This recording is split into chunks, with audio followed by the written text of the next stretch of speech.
Current electricity के इस lecture में हम देखेंगे मूविंग कॉइल गैल्वेनोमीटर। देखिए तो आर्टिकल नंबर 6 में हम देखेंगे मेजरिंग डिवाइस में हम पढ़ेंगे मूविंग कॉइल गैल्वेनोमीटर। ठीक है, और मूविंग कॉइल गैल्वेनोमीटर कहाँ यूज़ होती है, किसी भी वायर में करंट है कि नहीं है उस बात को पता करने के लिए हम यूज़ करते हैं। और कैसे वर्क करती है ये इलेक्ट्रोमैग्नेटिक, ये अगर किस सिद्धांत पे वर्क करती है, अगर इसकी बात करें तो मैग्नेटिक इफेक्ट ऑफ करंट। ठीक है, तो देखिए mainly it is use to detect the present of current in circuit. तो इसका मूविंग कॉइल गैल्वेनोमीटर का मेनली कहाँ यूज़ होता है, किसी भी सर्किट में करंट है कि नहीं उस बात का पता करने में। और ये किस सिद्धांत पे वर्क करती है, मैग्नेटिक इफेक्ट ऑफ करंट। तो it work on principle of magnetic effect of current. दो टाइप की मूविंग कॉइल गैल्वेनोमीटर हैं हमारे, दो टाइप की मूविंग कॉइल गैल्वेनोमीटर हैं, मगर हमारे कोर्स में केवल कौन सी है, सस्पेंडेड ट्विस्टिंग। ठीक है, सस्पेंडेड मूविंग कॉइल गैल्वेनोमीटर, और इसमें ट्विस्टिंग आती है किसकी वजह से, रिस्टोरिंग एलिमेंट की वजह से ट्विस्टिंग आएगी। तो इसी को हम पढ़ेंगे। चलिए इसको हम नहीं पढ़ेंगे। तो देखिए अगर हम बात करें इसकी, तो हम देख रहे हैं कि हम कौन सी, suspended type moving coil galvanometer. ठीक है, चलिए तो सस्पेंडेड मूविंग कॉइल गैल्वेनोमीटर के बारे में हम पढ़ेंगे।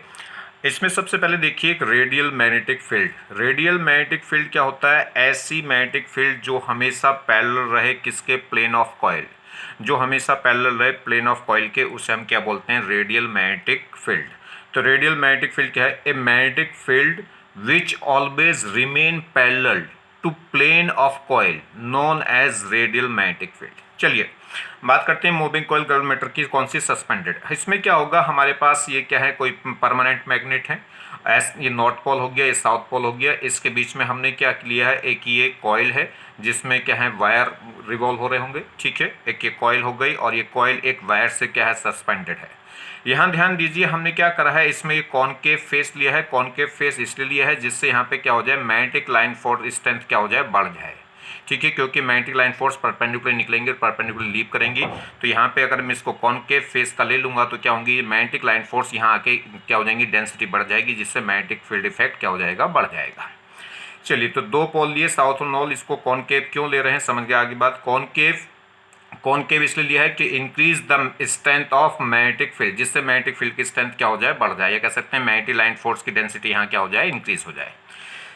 ये क्या है, एक सस्पेंशन वायर है। ठीक है, जिसके थ्रू ये कॉइल क्या है, टंगी हुई है। इस कॉइल में क्या होंगे, वायर होंगे, और वायर के टर्न होंगे, नंबर ऑफ टर्न मान लीजिए कितने हैं, n। चलिए अगर हम बात करें टॉर्क की, इसमें तो मैग्नेटिक इफेक्ट, मैग्नेटिक फील्ड जब इसमें आएगा, इसमें कोई करंट फ्लो करेगी। अगर इसमें कोई करंट फ्लो कर रही होगी इस वायर में, इस कॉइल के वायर में अगर कोई करंट फ्लो करेगी और वो मैग्नेटिक फील्ड के अंडर में आ जाए, तो उस पर क्या लगेगा, एक फोर्स लगेगा, एक मैग्नेटिक फोर्स लगेगा, और वो मैग्नेटिक फोर्स इसको क्या करेगा, रोटेट करा देगा, टॉर्क प्रोड्यूस करा देगा। इसमें आरी बात समझ में। अगर हम जब भी किसी वायर में कोई करंट फ्लो होती है, अगर उसे किसी एक्सटर्नल मैग्नेटिक फील्ड में ले जाएं, तो उस पर एक फोर्स लगता है, और वो फोर्स क्या करेगा, इसमें टॉर्क प्रोड्यूस कर देगा। चलिए इसका डेरिवेशन भी देखेंगे हम मैग्नेटिक इफेक्ट ऑफ करंट में नेक्स्ट यूनिट में। चलिए तो अगर हम बात करें इसमें आगे, तो देखिए इसमें क्या होगा, ये कह रहा है कि torque due to the magnetic field, magnetic field की वजह से जो टॉर्क आएगा वो कितना होता है, टो, टो मतलब टॉर्क हो गया, और बी मतलब मैग्नेटिक फील्ड की वजह से, तो वो कितना होगा, BINA साइन थीटा। तो किसी भी इसमें जो कॉइल में टॉर्क आएगा, वो टॉर्क कितना आएगा, मैग्नेटिक फील्ड की वजह से BINA साइन थीटा, जहां B क्या है, मैग्नेटिक फील्ड की स्ट्रेंथ, I क्या है, current in the coil, N क्या है, number of turn in the coil, और A क्या है, एरिया ऑफ क्रॉस सेक्शन, और थीटा क्या है, थीटा अगर हम बात करें एरियल वेक्टर, जो कॉइल है उस कॉइल का एरियल वेक्टर और मैग्नेटिक फील्ड के बीच का एंगल है। ठीक है, तो जहां पे थीटा क्या हो गया, angle between area vector and magnetic field vector. Clear. If theta अगर क्या हो जाए 90, तो साइन थीटा की वैल्यू मैक्सिमम वैल्यू कब होगी, जब थीटा क्या हो जाए 90। तो जब साइन थीटा 90 हो जाएगा तो साइन थीटा की वैल्यू मैक्सिमम हो जाएगी, तो मैग्नेटिक फील्ड जो टॉर्क है, मैग्नेटिक फील्ड की वजह से जो टॉर्क है वो भी क्या हो जाएगा, मैक्सिमम। तो देखिए अगर थीटा की वैल्यू क्या हो गई 90, तो तब उस समय क्या होगा, उस समय जो टॉर्क होगा मैग्नेटिक फील्ड की वजह से कितना हो जाएगा, BINA। क्लियर। नेक्स्ट अगर हम बात करें टॉर्क की, तो एक टॉर्क किसकी वजह से आएगा, जब ये कॉइल घूमेगी तो कॉइल जिस वायर के थ्रू सस्पेंडेड है वो वायर भी इठेगा, और जब वायर इठेगा तो वायर में एक ट्विस्टिंग जनरेट होगी, किसकी वजह से, कॉइल के घूमने की वजह से। तो देखिए, तो torque due to torque due to the twisting, ये कह सकते हैं रिस्टोरिंग टॉर्क, ठीक है, रिस्टोरिंग टॉर्क। तो वो कितना होगा, टॉर्क किसकी वजह से, ट्विस्टिंग की वजह से, वो कितना होगा c इंटू फाइव, जहाँ पे c क्या है, अगर हम बात करें c की, तो ये c क्या है, torsional constant for a suspended wire, जो सस्पेंडेड वायर है उसके लिए टॉरक्शनल कांस्टेंट होता है। और फाई क्या है, फाई है एंगल ऑफ ट्विस्टिंग, या कह सकते हैं डिफ्लेक्शन, कितना डिफ्लेक्शन हुआ है ये कह सकते हैं। तो ये फाई क्या हो गया, फाई यहाँ पे क्या हो गया, एंगल ऑफ ट्विस्टिंग, ठीक है, कितना एंगल ट्विस्ट हो गया वायर, या कह सकते हैं डिफ्लेक्शन, कितना डिफ्लेक्शन हो गया है वायर में, ठीक है। चलिए अब बात करें बैलेंसिंग पॉइंट की, जो टॉर्क में, जो कॉइल में जो टॉर्क आएगा, कॉइल के अंदर जो टॉर्क आएगा वो किस में जा रहा है, वायर में जा रहा है। तो वायर की जो रिस्टोरिंग फोर्स है वो क्या करेगा, वो क्या करेगा, कॉइल के रोटेशन का अपोज करेगा, क्योंकि जैसे जैसे कॉइल क्या होगी, रोटेट होगी, वैसे वैसे जो जिस वायर से कॉइल सस्पेंडेड है वो वायर उठेगा, वायर उठेगा तो उसमें ट्विस्टिंग पैदा होगी, ट्विस्टिंग पैदा होगी तो एक रिस्टोरिंग टॉर्क आएगा, और वो रिस्टोरिंग टॉर्क क्या करेगा, कॉइल को रोटेट करने से, कॉइल के रोटेट करने का अपोज करेगा। फाइनली क्या होगा, कॉइल क्या हो जाएगी, रोटेट होना स्टॉप हो जाएगी, कब, जब ट्विस्टिंग टॉर्क और मैग्नेटिक फील्ड का जो टॉर्क है वो क्या हो जाएगा, इक्वल। तो बैलेंसिंग पॉइंट क्या होगा, तो एट बैलेंसिंग कंडीशन जो मैग्नेटिक टॉर्क है वो इक्वल हो जाएगा किसके, टॉरक्शनल टॉर्क के। तो कह सकते हैं N I B I N A, ये क्या हो गया, मैग्नेटिक फील्ड का torque, B I N A वो इक्वल हो जाएगा किसके, टॉरक्शनल टॉर्क है, जिसकी वैल्यू कितनी होगी, c इंटू फाइव। तो देखिए, तो बैलेंसिंग पॉइंट पे दोनों टॉर्क क्या होगा, इक्वल, और रोटेशन क्या हो जाएगी, स्टॉप हो जाएगी। तो देखिए, तो इस केस में क्या हो गया था, c फाइव इजिकल टू हो गया था बी आई एन ए। अगर हम फाइव निकालें, एंगल ऑफ टॉर्क अगर हम निकालें, ट्विस्टिंग निकालें, एंगल ऑफ ट्विस्टिंग, तो फाइव इजिकल टू क्या हो जाएगा, c कहाँ आ जाएगा, अपॉन में, तो ये हो गया V I N A upon C. अब देखिए, किसी भी, अगर हमारे पास क्या है, हमने जो मैग्नेटिक फील्ड लिया था वो किसकी वजह से लिया था, परमानेंट मैग्नेट की वजह से, तो यहाँ मैग्नेटिक फील्ड क्या रहेगा, कांस्टेंट रहेगा। नंबर ऑफ टर्न्स कॉइल्स में क्या हो गए, फिक्स हो गए, और कॉइल्स का एरिया ऑफ क्रॉस सेक्शन भी क्या हो जाएगा, फिक्स्ड हो जाएगा, और हम सी की वैल्यू तो कांस्टेंट होती है। तो ये चारों टर्म्स क्या है, कांस्टेंट है, तो इससे एक नया कांस्टेंट बन गया। तो देख, नया कांस्टेंट है, तो कहने का मतलब है कि जो एंगल ऑफ ट्विस्टिंग है फाइव, वो डायरेक्टली प्रोपोर्शनल हो गया किसके, करंट के। तो वायर में जितनी ज़्यादा करंट होगी, गैल्वेनोमीटर कॉइल की टॉर्क क्या होगी, गैल्वेनोमीटर की जो कॉइल है वो उतनी ज़्यादा क्या हो जाएगी, रोटेट हो जाएगी, उतना ही ज़्यादा एंगल क्या हो जाएगा, ट्विस्टिंग हो जाएगी किसमें, वायर में, और वायर में जो निडल लगी होगी वो उतना ही ज़्यादा क्या हो जाएगी, स्केल पे घूम जाएगी। आगे बात समझ में। तो यहाँ पे ये कांस्टेंट टर्म्स है, तो जो फाई है वो डायरेक्टली प्रोपोर्शनल हो गई करंट के। तो इसका क्या मीनिंग निकल के आया कि जो डिफ्लेक्शन है वो डायरेक्टली प्रोपोर्शनल होगा current passing through the cell. तो ये गैल्वेनोमीटर कॉइल बता देगी कि किसी भी वायर में करंट फ्लो कर रही कि नहीं। अगर डिफ्लेक्शन आ गया कॉइल में तो क्या हो गया, करंट पास कर रही है, और डिफ्लेक्शन नहीं आया तो करंट पास नहीं कर रही। और जितना ज़्यादा डिफ्लेक्शन आएगा उतना ज़्यादा समझ लीजिए क्या हो गई, करंट फ्लो कर रही होगी उस वायर में। क्लियर होगी बात। चलिए बात करते हैं सेंसिटिविटी। सेंसिटिविटी क्या होती है, दो टाइप की। पहली बात तो सेंसिटिविटी होती है, एक तो करंट सेंसिटिविटी, और एक क्या होगी वोल्टेज सेंसिटिविटी। ठीक, बात करते हैं पहले सेंसिटिविटी की। सेंसिटिविटी होती क्या है, it is the ability to detect small input. किसी भी कॉइल की स्मॉल इनपुट को डिटेक्ट करने की जो एबिलिटी है वही क्या कहलाती है, सेंसिटिविटी। मतलब कितनी कम से कम वैल्यू को क्या कर सकती है, डिफ्लेक्शन दिखा सकती है, कह सकते हैं मीजर कर सकती है। ठीक है, बहुत नुन्नी सी करंट को भी, जो जितनी ज्यादा नुन्नी सी करंट को क्या कर लेने की, स्मॉल करंट को डिटेक्ट कर ले, या कह सकते हैं स्मॉल करंट पे भी क्या दिखा दे, डिफ्लेक्शन दिखा दे, समझ लीजिए उस मूविंग कॉइल गैल्वेनोमीटर की सेंसिटिविटी उतनी ज्यादा है, या कह सकते हैं वो उतनी अच्छी क्या है, मूविंग कॉइल गैल्वेनोमीटर है। चलिए, तो सेंसिटिविटी क्या हो गई, it is the ability to detect small input. ठीक, या कह सकते हैं तो सेंसिटिविटी क्या हो गई, जो देखते हैं हम, जो हमें दिखाई दे रहा है, रेस्पॉन्स हो रहा है, और जो देते हैं। ठीक है, तो इनपुट है उसमें, जो वायर में इनपुट तो क्या हो गया, जो वायर में करंट मूव कर रही है, जिसे हम उसे देंगे किसको, गैल्वेनोमीटर कॉइल को, और अपॉन में क्या होगा, जो हम देखते हैं। तो जो रेस्पॉन्सिबल, जो हमें डिफ्लेक्शन दिखाई दे रहा है, और अपॉन क्या हो गया, इनपुट। ठीक है, तो ये सेंसिटिविटी को हम कैसे देख सकते हैं, रेस्पॉन्स डिवाइडेड बाई इनपुट। ये कह सकते हैं जो हम देख पा रहे हैं किसमें, स्केल में, और वो जो देते हैं, मतलब जो वायर में, जिस वायर में हम करंट नाप रहे हैं उस वायर में जो करंट है। चलिए खैर बात करते हैं, मैंने अभी बताया कि जो सेंसिटिविटी है वो दो टाइप की होती है, एक तो करंट सेंसिटिविटी और एक वोल्टेज सेंसिटिविटी। तो करंट सेंसिटिविटी कैसे दिख सकते हैं, सी मतलब सेंसिटिविटी, और देखिए सी का, यहाँ सी का मतलब तो हो गया करंट, और एस का मतलब हो गया सेंसिटिविटी, करंट सेंसिटिविटी, इसे इंडिकेट कर सकते हैं सी एस से। करंट सेंसिटिविटी क्या है, डिफ्लेक्शन पर यूनिट करंट। या कह सकते हैं deflection with respect to current. Current के रेस्पेक्ट में जो डिफ्लेक्शन है उसे क्या बोल देते हैं, करंट सेंसिटिविटी, मतलब डिफ्लेक्शन पर यूनिट करंट, एक यूनिट करंट पे कितना डिफ्लेक्शन आ रहा है उसे क्या बोलते हैं, करंट सेंसिटिविटी। तो क्या हो गया करंट सेंसिटिविटी, तो सी एस कितना हो गया 5/I, या कह सकते हैं डिफ्लेक्शन पर यूनिट करंट। तो बस आप समझ जाना, अगर करंट सेंसिटिविटी पूछ रहा है तो इसका मतलब क्या है, डिफ्लेक्शन है किसके रेस्पेक्ट में, करंट के रेस्पेक्ट में। अगर वो वोल्टेज सेंसिटिविटी पूछेगा तो इसका मतलब डिफ्लेक्शन किसके रेस्पेक्ट में बता रहा है, वो वोल्टेज के रेस्पेक्ट में। चलिए, तो ये क्या हो गया, तो करंट सेंसिटिविटी कैसा आएगी, देखिए मेरे पास क्या होता है जो फाई है, डिफ्लेक्शन अभी मैंने देखा कितना था, BNA/C इंटू आई, यही तो डिफ्लेक्शन आया था। अब मैं इसको क्या कर दूं, आई से क्या कर दूं डिवाइड, तो आई से आई कैंसिल हो जाएगा, बाकी जो पार्ट बचेगा वही क्या कहलाएगा, करंट सेंसिटिविटी। तो जो करंट सेंसिटिविटी है वो कैसा आएगी, वो आएगी 5/I से, और उसकी वैल्यू कितनी निकल जाएगी, BNA/C। अब यहां से देखिए बड़ा इंपॉर्टेंट क्वेश्चन इस पे बनते हैं, कैसे बनेंगे इस पे इंपॉर्टेंट क्वेश्चन की बात अगर हम करें तो क्या होगा, तो देखिए टू इंक्रीज, अगर मैं क्या करूंगा मैग्नेटिक फील्ड को बढ़ाऊंगा तो करंट सेंसिटिविटी बढ़ जाएगी। Number of turns of coil अगर मैं बढ़ाऊं तो भी सेंसिटिविटी बढ़ जाएगी। अगर एरिया बढ़ाऊं तब भी करंट सेंसिटिविटी क्या हो जाएगी, बढ़ जाएगी। और अगर सी को घटाऊंगा तब जाके क्या होगी, बढ़ेगी। तो अगर अच्छी आपको क्या करनी है, मूविंग कॉइल गैल्वेनोमीटर लेनी है, तो अच्छी मूविंग कॉइल गैल्वेनोमीटर करंट के रेस्पेक्ट में वो कौन होगी, जिसमें मैग्नेटिक फील्ड ज्यादा हो, नंबर ऑफ टर्न्स ज्यादा हो, एरिया ज्यादा हो, और सी क्या हो, कांस्टेंट हो। सी मतलब टॉरक्शनल कांस्टेंट, सी की वैल्यू क्या होनी चाहिए, इस कम। तो इस बाकी सबकी मैग्नेटिक फील्ड की वैल्यू ज्यादा हो, एन की वैल्यू ज्यादा हो, एरिया की ज्यादा हो, किसकी, कॉइल की, और सी की वैल्यू क्या हो, कम हो। तो टू इंक्रीज करंट सेंसिटिविटी, अगर हमें करंट सेंसिटिविटी बढ़ानी है तो क्या करेंगे, या तो मैग्नेटिक फील्ड को बढ़ा दो, या नंबर ऑफ टर्न्स को कॉइल के अंदर बढ़ा दो, या कॉइल्स का एरिया बढ़ा दो, और या सी की वैल्यू क्या कर दें, घटा दें। अब सी क्या है, ये तो एक कांस्टेंट है, किसी भी डिफरेंट नेचर प्रॉपर्टी है किसी भी मटेरियल की। तो ये सबसे कम किसकी होती है, जितनी सी कम होगी उतनी बेस्ट करंट सेंसिटिविटी होगी। तो देखिए, तो इसीलिए हम क्या करते हैं, जो सस्पेंडेड मूविंग कॉइल गैल्वेनोमीटर है उसमें हम जनरली क्या यूज करते हैं, फॉर द, यानी कि एक तो फॉस्फोर और एक ब्रोजीन, ठीक है। तो फॉस्फोर और ये ब्रोजीन हम यूज करते हैं, क्यों, क्योंकि इज वेरी लो, इसके लिए जो सी की वैल्यू है वो बहुत ज़्यादा लो होती है, is very low, it is used for the suspension wire. तो सस्पेंशन वायर बनाने में कौन यूज करते हैं जनरली, हम फॉस्फोर और ये ब्रोजीन। क्यों, क्योंकि इसके लिए वैल्यू, सी की जो वैल्यू है, सी इज वेरी लो, तो इसके लिए सी क्या होता है, और सी जितना लो होगा उतनी करंट सेंसिटिविटी क्या हो जाएगी, बढ़ जाएगी, किसकी, मूविंग कॉइल गैल्वेनोमीटर की।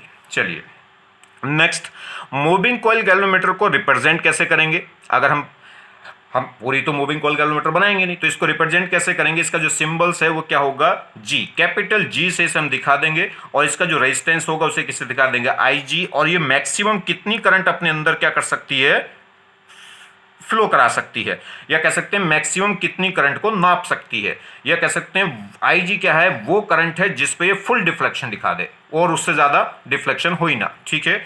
तो इसमें क्या होगा देखिए, तो अगर आर जी की बात करें तो इसे कैपिटल जी से इंडिकेट करेंगे, और आर जी क्या है, आर जी कहलाएगा resistance of the galvanometer coil. तो गैल्वेनोमीटर कॉइल का जो रेजिस्टेंस है वो किससे दिखा देते हैं, आर जी से, ठीक।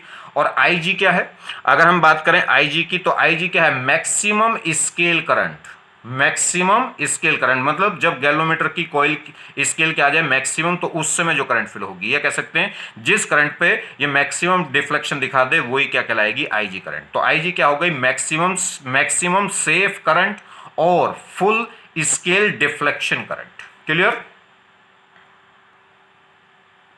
या और भी नाम है किसके, आईजी के, current range of galvanometer, galvanometer की वो रेंज जहां तक वो करंट नाप सकता है, तो करंट रेंज ऑफ गैल्वेनोमीटर, या क्या कह सकते हैं, और स्ट्रेंथ ऑफ गैल्वेनोमीटर, गैल्वेनोमीटर की स्ट्रेंथ मतलब कि मैक्सिमम कितनी करंट ये मेजर कर सकता है, उससे ज्यादा मेजर नहीं करेगा। या बहुत गांव की भाषा में एकदम सिंपल से कहो, औकात ऑफ गैल्वेनोमीटर, गैल्वेनोमीटर की औकात कि कितनी मैक्सिमम करंट तक ये नाप सकता है, वो कहलाती है इसकी आईजी, ठीक है। चलिए, वोल्टेज रेंज ऑफ जी, अगर गैल्वेनोमीटर कॉइल के अक्रॉस अगर हम वोल्टेज निकालें तो V इक्वल टू क्या होता है, I इंटू आर। तो V इक्वल टू क्या होगा, आई आर, बस गैल्वेनोमीटर के लिए निकाल लें तो इंटू क्या लगाते चले जाएंगे, जी।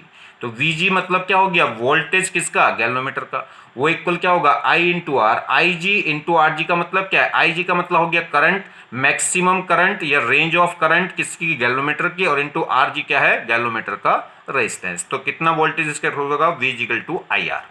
बस वो क्या है, वोल्टेज किसका निकालना है, गैल्वेनोमीटर का, तो करंट भी कौन से लेंगे, गैल्वेनोमीटर के, और रेजिस्टेंस भी कौन सा लेंगे, गैल्वेनोमीटर का। नेक्स्ट वोल्टेज सेंसिटिविटी की बात करें। मैंने आपको बताया अगर सेंसिटिविटी का मतलब क्या है, अगर वोल्टेज सेंसिटिविटी निकाल रहे हैं तो किस मतलब है, deflection with respect to voltage, और करंट सेंसिटिविटी का मतलब था कि current deflection with respect to current. तो वोल्टेज सेंसिटिविटी इसे क्या लिखेंगे, CV से लिख सकते हैं, तो वो क्या होगा, डिफ्लेक्शन पर वोल्टेज, ठीक है, या कह सकते हैं deflection with respect to voltage. अब V को क्या लिख सकता हूं, V इक्वल टू IR, ठीक है, और फाई अपॉन आई क्या कहलाती है, ये कहलाएगा deflection with respect to current, और इसे क्या बोल सकता हूं, करंट सेंसिटिविटी, CS अपॉन क्या हो जाएगा, RG। तो वोल्टेज सेंसिटिविटी कैसे लिख सकते हैं, डिफ्लेक्शन पर यूनिट वॉल्यूम, या क्या कह सकते हैं, current sensitivity divided by RG। Next एक पॉइंट देखें, यहां से क्वेश्चन आते हैं कंपटीशन में, जरा ध्यान से देखें आप इसको, और बोर्ड एग्जाम में भी अब इस पे क्वेश्चन आने लगे हैं यहां से, तो जरा दोनों ही क्लास के बच्चे इसको देखें, जो कंपटीशन में बैठने वाले हैं वो भी, और जो बोर्ड एग्जाम में बैठेंगे वो भी। चलिए, ये कह रहा है when a galvanometer coil is shunted. एक बात ध्यान रखिए, जब भी इस टाइप से संटेड वर्ड आ जाए तो इसका संटेड वर्ड का मतलब है कि एक रेजिस्टेंस क्या कर दिया, गैल्वेनोमीटर के पैरेलल में लगा दिया। ध्यान रखना, संटेड जब भी होता है तो संटेड का मतलब होता है कि पैरेलल में आपने क्या कर दिया, गैल्वेनोमीटर के पैरेलल में कोई रेजिस्टेंस लगा दिया है, ठीक है, जिससे क्या करना है, गैल्वेनोमीटर के रेजिस्टेंस को हमें क्या करना होता है, कम करना होता है, ठीक है। तो संटेड हम किस लिए लगाते हैं, जिससे गैल्वेनोमीटर का रेजिस्टेंस क्या हो जाए, कम, मतलब इक्विवेलेंट रेजिस्टेंस कम आ जाए, और इक्विवेलेंट रेजिस्टेंस कम कब आएगा, जब पैरेलल में जोड़ दें।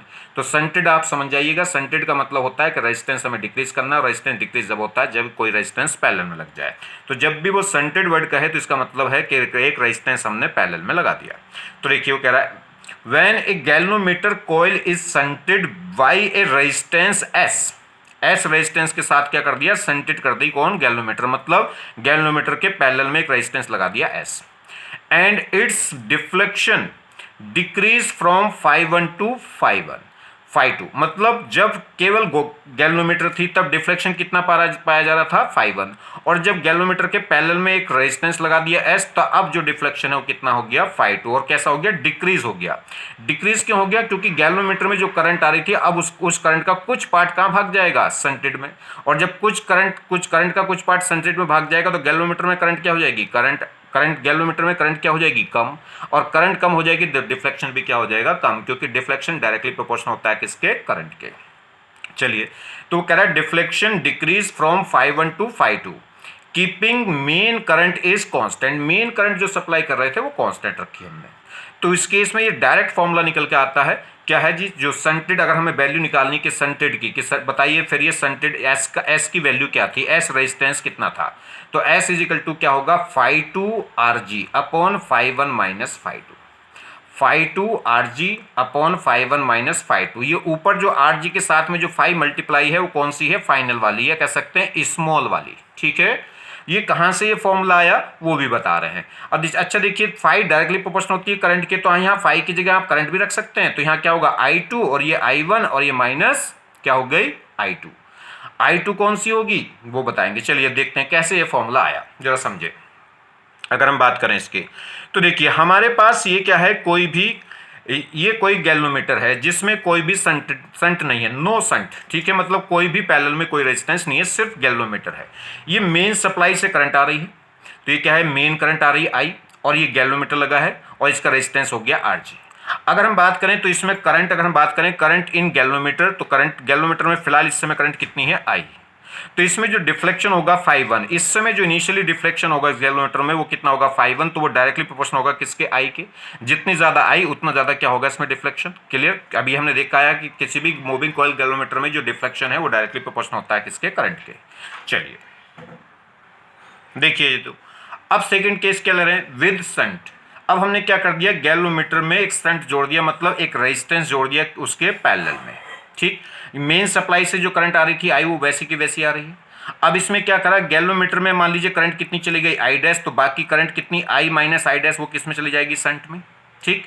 चलिए यही तो सिचुएशन बनी। अब गैल्वेनोमीटर में करंट कितनी आ रही है, आई डैश। पहले कितनी आ रही थी, सारी की सारी जो मेन सप्लाई से जो करंट आ रही थी पूरी की पूरी गैल्वेनोमीटर को पास कर रही थी। तो जो φ1 था वो डायरेक्टली प्रोपोर्शनल था आई के। मगर अब जो φ2 होगा वो किसके डायरेक्टली प्रोपोर्शनल होगा, I1 के, क्योंकि करंट क्या हो गई, चेंज हो गई, वो क्या हो गई, डिक्रीज हो गई करंट, क्योंकि कुछ करंट का पार्ट कहाँ भाग गया, शंट में।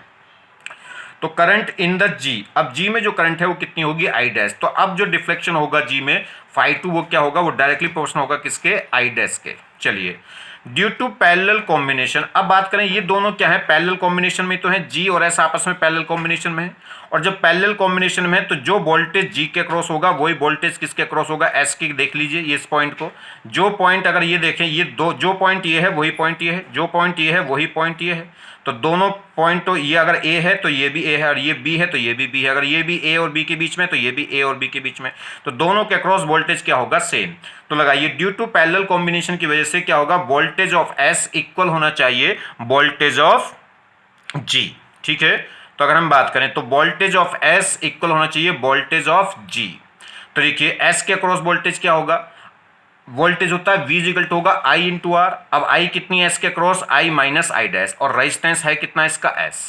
वोल्टेज अक्रॉस G वो कितना होगा, I इंटू आर, I कितना G के क्रॉस I डैश, और रेजिस्टेंस कितना है इसका RG। बस यहां से सोल्व करें, S निकालेंगे तो S निकालेंगे तो ये क्या होगा, I माइनस आई डैश कहाँ जाएगा, अपॉन में। तो देखिए क्या फॉर्मूला बन गया, तो S इक्वल टू हो गया I डैश अपॉन RG, और अपॉन में क्या हो गया, I माइनस आई डैश। ये ऐसे कह सकते हैं कि I2 ये तो फाइनल करंट जो किस में जा रही है, किस में, गैल्वेनोमीटर में, और I1 जो इनिशियल जा रही थी जब शंटेड नहीं था, और माइनस I2। ठीक है, ये फॉर्मूला हुआ। यह I किसके डायरेक्टली प्रोपोर्शनल होती है, फाई के। तो इसकी जगह मैं क्या लिख सकता हूं, I2 की जगह क्या लिख सकता हूं, φ2 इंटू RG, और I1 की जगह क्या लिख सकता हूं, φ1, और माइनस I2 की जगह क्या लिख सकता हूं, φ2। ये दो फॉर्मूले हो गए, या तो I की फॉर्म में और ये फाई की। ये क्या है, फाइनल डिफ्लेक्शन है, और ये इनिशियल डिफ्लेक्शन। ये कह लो ये फाइनल करंट है किसमें, गैल्वेनोमीटर में, और ये क्या है, इनिशियल करंट थी गैल्वेनोमीटर में। ये कह सकते हैं I1 वो करंट थी जब शंटेड ऐड नहीं था, और I2 वो करंट है जब शंट ऐड हो गया। φ2 वो है जब शंट ऐड हो गया तब का डिफ्लेक्शन है, और φ1 तब का डिफ्लेक्शन था जब शंटेड नहीं थी। क्लियर होगी बात, तो समझ में आ गया कहाँ से आ गया फॉर्मूला। तो बस ध्यान रखना S इजिकल टू क्या होगा, φ2 RG अपॉन φ1 माइनस φ2। देखिए एक दो प्रॉब्लम समझिए, वहां से समझ में आएगा। प्रॉब्लम देख लेते हैं।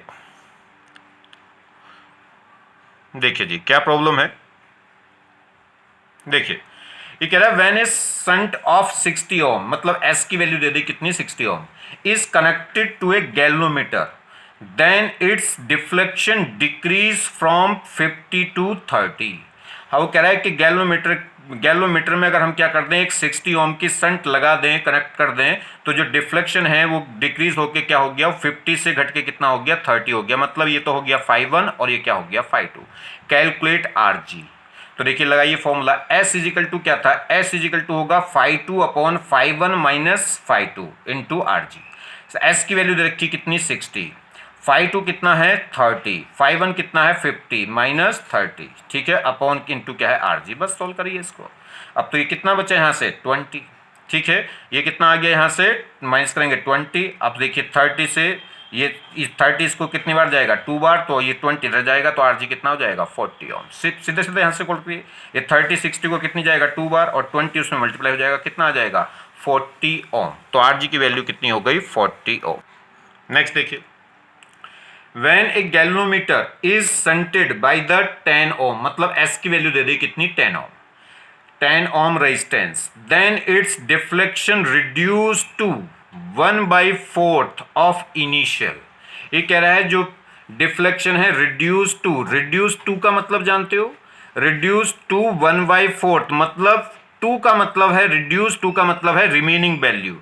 रिमेनिंग वैल्यू कितनी रह गई, 1/4 रह गई। अगर वो कहता रिड्यूस बाई 1/4, तो रिड्यूस बाई का मतलब होता है कि 1/4 घट गई, कितनी रह गई 3/4। तो 1/4 का मतलब अगर मैं बात करूं 100, अगर 1/4 का मतलब क्या हो गया 25%। अगर इनिशियल डिफ्लेक्शन कितना था 100 था, तो रिड्यूस टू कितना रह गया 25%। 2 का मतलब है रिमेनिंग वैल्यू को बता रहा है। अगर वो कहता y, तो y का मतलब है कि इतने परसेंट घट चुका, बाकी रिमेनिंग रह गया होगा। तो इस केस में क्या है, अगर ये मान लीजिए इनिशियल डिफ्लेक्शन कितना 100 है तो रिमेनिंग कितना रह गया होगा 25 रह गया, रिड्यूस टू 25, 1/4 का मतलब 25%। क्लियर। चलिए तो क्या हो गया, तो फाई एस इजिकल टू क्या होगा, φ2 upon φ1 minus φ2 into R G. तो φ2 को कितना मान ले, अगर ये 1/4 का मतलब अगर मैं इनिशियल कितना ले लूँ 100 तो 1/4 कितना हो गया 25, या इनिशियल ले लो 1 तो तो फाइनल कितना होगा 1/4। ठीक है, तो 100 से अच्छा रहेगा, वो एकदम सिंपल कैलकुलेशन हो जाएगी। तो इनिशियल अगर मान लीजिए 100 है तो रिमेनिंग कितना रह गया 1/4, 1/4 मतलब 25%, 100 का 25% कितना हो गया 25। ठीक है, 100 का 25% कितना रह गया 25। तो φ2 की वैल्यू 25, φ1 की वैल्यू 100 और φ2 कितना है 25 इंटू आर जी, और एस में दे रखा था कितना 10। बस सोल्व कर देंगे अब तो इसको। यहाँ से कितना बचा 75, 25, 75 को कितने बार कट करेगा 3 बार, 3 की 10 में मल्टीप्लाई हो जाएगी, आर जी कितना आ जाएगा 30। क्लियर होगी बात, तो ये कितना आ जाएगा 30 ओम। नेक्स्ट प्रॉब्लम देखें, ये कह रहा है resistance of A galvanometer coil is इतने, क्या दे दिया ये आर जी कितना 7644 ओम, and when galvanometer is shunted by a resistance S, then current in the galvanometer is reduced to 22%, reduced to 2 का मतलब है रिमेनिंग वैल्यू, कितना परसेंट रह गया 2% रह गया, मतलब 98% क्या हो गया रिड्यूस हो गया। ठीक है, तो वो कह रहा है कि जो करंट गैल्वेनोमीटर कह रहा है then current in the galvanometer is reduce to 2% of main current, calculate value of S. तो जो करंट है गैल्वेनोमीटर में वो कितनी रिड्यूस टू हो गई, रिड्यूस टू 2%, मतलब रिमेनिंग कितनी रह गई 2%, 98% घट गई। तो इसमें करंट की वैल्यू बात करिए, डिफ्लेक्शन की वैल्यू नहीं। तो आप फॉर्मूला कौन सा लगाएंगे, एस इजिकल टू, तो फॉर्मूला क्या लगाएंगे, एस इजिकल टू हो जाएगा I2 R G upon I1 minus I2। अब इसमें इनिशियल करंट I1 कितनी मानेंगे 100 मान लो, तो I2 कितनी रह जाएगी 2%, क्योंकि उन्होंने कहा रिड्यूस टू 2%, मतलब रिमेनिंग कितनी रहेगी 2%। तो अगर इनिशियल 100 ले रहे हैं तो फाइनल कितना हो जाएगा 2। क्लियर होगी बात। तो इस तरीके से सोल्व मत करिए, ये परसेंटेज ऐसे निकालें आपको दिक्कत पड़ती है, सीधी सीधी सी वैल्यू आप रख लो इसमें। देखिए कैसे रख लेंगे, अगर मैं I1 की वैल्यू कितनी ले लूं, अगर मैं I1 की वैल्यू ले लूं कितनी 100, तो I2 कितना बचेगा 2, क्योंकि 100 का 2% कितना होगा 2। तो बस S इजिकल टू क्या होगा I2 RG upon I1 minus I2। रखिए वैल्यू, देखिए I2 की वैल्यू कितनी है, ये तो 2, RG चलिए यहाँ रख लीजिए, S कितना है, S तो मुझे निकालना है, I2 कितना है 2, RG की वैल्यू कितनी दे रखी है उसने 7644, और अपॉन ये कितना होगा, ये होगा 100 माइनस 2, तो कितना रह जाएगा 98। बस इसे सोल्व कर लेंगे, आंसर कितना आ रहा है ये 156 ओम। सोल्व होके यही आंसर आ जाएगा। क्लियर होगी बात। चलिए देखिए, अगर आपको सिलेक्शन लेना है, आपको कामयाबी लेनी है अपने एग्जाम में, तो आप बगैर कुछ सोचे रिजल्ट के बारे में कि रिजल्ट कैसा आएगा, क्या होगा, कैसा होगा, बगैर रिजल्ट के बारे में सोचे आप तो बस क्या करें, लेक्चर को देखते जाएं, सुनते जाएं, देखते जाएं, सुनते जाएं, और कुछ बुक की कहीं से किसी नोट्स की कुछ ज़रूरत नहीं है, सिर्फ लेक्चर सफिशिएंट है। आप बस लेक्चर को सुनते जाइए, और जितने प्रेम भाव से आप लेक्चरों को, सभी लेक्चरों को देख रहे हैं, सुन रहे हैं, मैं आपका तहे दिल से धन्यवाद ठीक है देता हूँ। थैंक्स।